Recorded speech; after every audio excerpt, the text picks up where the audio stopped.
In this video, we will see together l'impératif présent and more precisely when l'impératif présent is used to express an interdiction. So l'impératif présent, in most of the cases, we tend to associate this concept to orders, but it is also possible to use it to express an interdiction.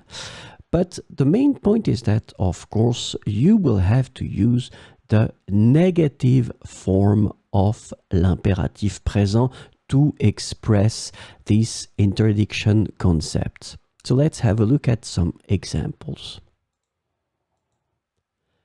Ne regarde pas ce film. Ne regarde pas ce film. In that situation, the verb is regarder. It's in the imperative present tense. And because we want to put the negative form, remember that putting the negative form of the imperative, we will start right away with ne. Then we will put the verb regarde. And after that, we put the negative, the second part of the negative form, pas. Ne regarde pas.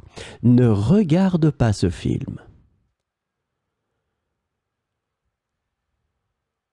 Ne fais pas de bruit quand tu manges. So this is the verb faire. Ne fais pas. Same concept for the negative form. Ne first, then you put your verb. And after that, you finish with the pas. Ne fais pas de bruit quand tu manges. Ne regarde pas ce film. Ne fais pas de bruit quand tu manges. Ne prends pas cette assiette.